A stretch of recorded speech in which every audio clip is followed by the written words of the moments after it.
Everybody happy!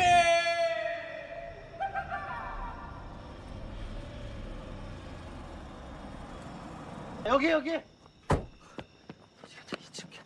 이층. 알았어, 화장실.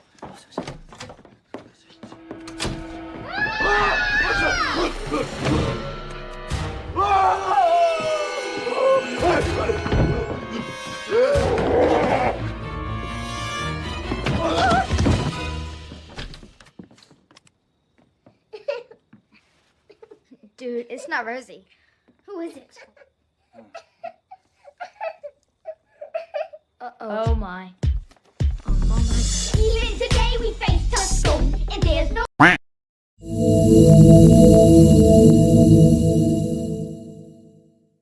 Halo semuanya, kembali lagi di Movie Studio. Kali ini, kami akan menyajikan alur cerita dari sebuah film yang berjudul Papa. Tanpa berlama-lama, mari langsung kita simak cerita film ini. Film dimulai dengan sebuah adegan yang penuh aksi, di mana dua pria terlibat dalam kejar-kejaran sengit di jalanan Amerika. Salah satu pria yang mengejar adalah Shin Chun-sop, seorang mantan manajer agensi hiburan yang sedang mencari seorang artis bernama Mila. Shin Chun pun terpaksa berhenti mengejar karena kelelahan, dan dia menyadari bahwa ia perlu merencanakan langkah selanjutnya untuk memastikan bisa tetap berada di Amerika, untuk menghindari deportasi dan memperpanjang status tinggalnya di negara tersebut. Shin Chun akhirnya memutuskan untuk melamar seorang wanita janda di sana. Meskipun sang wanita, yang bernama Meong-a, sempat menolak, Shin Chun terus memohon agar ia mau menikah dengan dirinya. Akhirnya, mereka memutuskan untuk menikah secara palsu, dan menjalani kehidupan pernikahan yang penuh ketegangan, bagaikan dua orang asing yang terjebak dalam situasi tersebut. Namun, kehidupan mereka berubah secara dramatis ketika sebuah kejadian tragis menimpa Meong-a. Ketika Jun Seok berhenti di tepi jalan untuk buang air kecil, ia mendapati bahwa Meong-a, yang sedang menunggu di dalam mobil, tertabrak oleh truk yang melaju cepat. Kejadian ini mengubah hidup Jun Seok secara drastis, dan ia harus dirawat di rumah sakit untuk memulihkan dirinya dari trauma akibat kecelakaan tersebut. Tidak lama setelah itu, dua polisi datang untuk menginterogasi Jun Seok. Mereka mulai curiga dan mencoba menggali informasi lebih dalam. Meskipun Jun Seok berusaha menyembunyikan fakta bahwa ia menikah dengan Meong-a hanya demi memperpanjang visa, data yang ditemukan oleh polisi menunjukkan bahwa visa Jun Seok akan segera kadaluarsa. Akibatnya, Jun Seok harus segera mencari solusi agar tidak terpaksa dipulangkan ke Korea.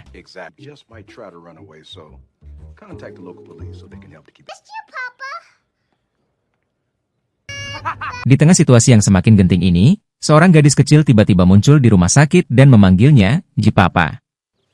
I missed you, Papa.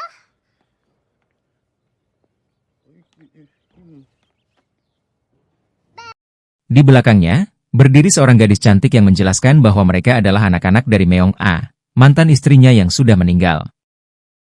Jun Seok pun mengetahui bahwa ini adalah sebuah situasi yang saling menguntungkan bagi kedua belah pihak. Ketika Jun Seok tiba di rumah yang disebut rumah Meong-a, ia sangat terkejut dengan apa yang ia temui.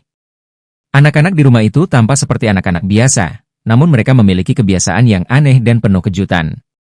Anak pertama bernama Jun, yang merasa tertekan dan bertanggung jawab sebagai kepala keluarga setelah ibunya meninggal.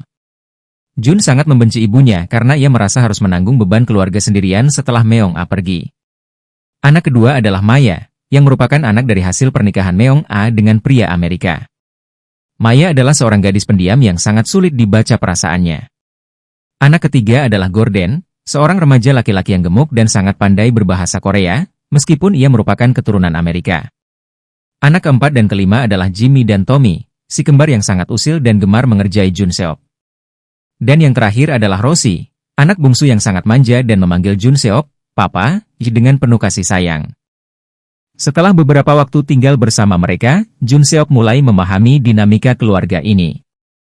Ia berusaha untuk menjalani kehidupan sebagai ayah tiri mereka, meskipun ia sadar bahwa pernikahan mereka hanyalah sebuah pernikahan palsu. Dalam perjalanan hidup mereka, berbagai masalah mulai muncul, termasuk dari pihak Badan Kesejahteraan Anak yang datang memeriksa kehidupan mereka.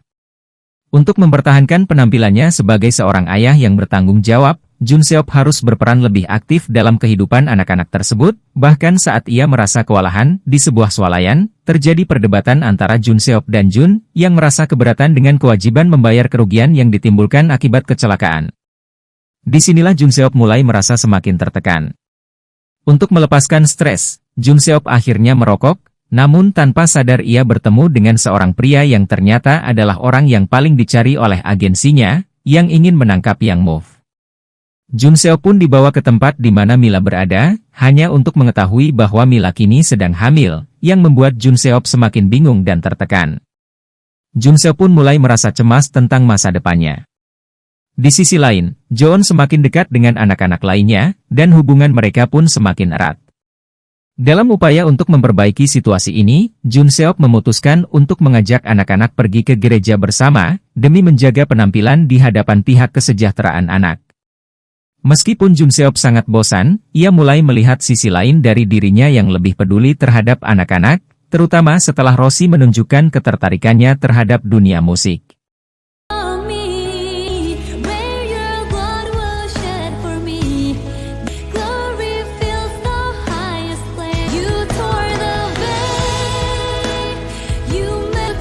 Meskipun Jun Seop awalnya tidak yakin, ia akhirnya mulai merawat rumah dengan lebih baik, bukan karena rasa taubat, tetapi lebih karena ia ingin mendukung Joon agar menjadi penyanyi terkenal, yang bisa membantunya keluar dari utang-utang besar yang menumpuk akibat kontraknya dengan agensi. Namun, Joon yang memiliki suara emas itu justru enggan mengikuti audisi, karena ia merasa tidak percaya pada dunia hiburan yang telah memisahkan ibunya dari mereka sejak kecil. Hal ini membuat Jun Seop semakin bingung, dan ia mulai merencanakan cara untuk meyakinkan Joon agar mengikuti audisi tersebut. Setelah berjuang keras, Jun Seop akhirnya berhasil membawa Joon dan anak-anak lainnya ke Atlanta untuk mengikuti audisi. Di sini, mereka menghadapi berbagai tantangan, termasuk saat Jun Seop mendapati bahwa Joon harus mengikuti tes koreografi yang sangat sulit. Beruntung, Gordon yang pandai berbahasa Korea memberikan dukungan moral, dan Jun Seop pun merasa yakin bahwa mereka akan berhasil. Namun, sebelum tampil, Joon menemukan surat adopsi yang disembunyikan oleh Maya, dan ia mulai merasa tidak nyaman dengan keadaan tersebut.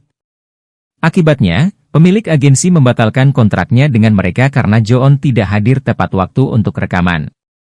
Saat kembali ke penginapan, Jun Seop mengetahui bahwa Joon sedang mengemas barang-barangnya dan merasa sangat sedih karena tidak bisa memberikan kebahagiaan bagi keluarga tersebut. Namun, Jun Seop bertekad untuk tidak menyerah.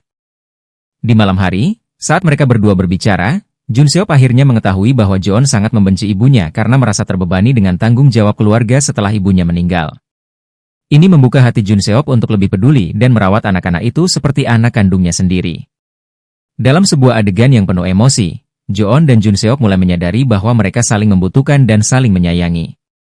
Hari itu juga, saat Jun Seop menyadari bahwa anak-anak mulai mempersiapkan pesta ulang tahun untuk Joon, sebuah video dari ibu Joon yang telah meninggal muncul dan memberikan ucapan selamat ulang tahun. Ini menjadi momen yang sangat mengharukan bagi Joon dan Jun Seop.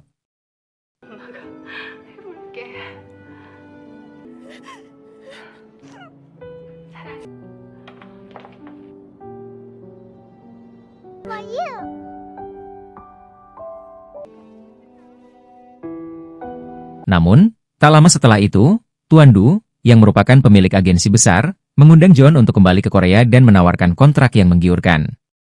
Namun, Jun Seop menolak karena tidak ingin meninggalkan anak-anaknya dengan segala perasaan yang campur aduk. Jun Seop akhirnya merasa bersalah karena tidak bisa memberikan kebahagiaan bagi keluarga Joon dan memutuskan untuk pergi dari penginapan tanpa memberitahu siapapun. Namun, anak-anak akhirnya mengetahui keberadaannya dan mulai mencari Jun Seop. Di akhir cerita, meskipun Jun Seop merasa gagal, ia merasa puas mengetahui bahwa anak-anaknya akhirnya berhasil meraih kesuksesan. Mereka berhasil memenangkan audisi dan menjadi penyanyi terkenal, sementara Jun Seop kini hidup sederhana sebagai seorang sopir. Tak lama kemudian, saat Jun Seop mengantar majikannya, ia dikejutkan dengan kedatangan anak-anaknya yang kini telah dewasa dan sukses di dunia hiburan. Si kembar yang dulu usil kini tumbuh menjadi remaja tampan, sementara Rosie, gadis kecil yang dulu manja, kini telah menjadi wanita cantik. Mereka berpelukan dengan penuh kasih sayang, dan film pun berakhir dengan senyum bahagia dari Jun Seop, yang akhirnya dipanggil Papa oleh anak-anak yang telah tumbuh dewasa tersebut.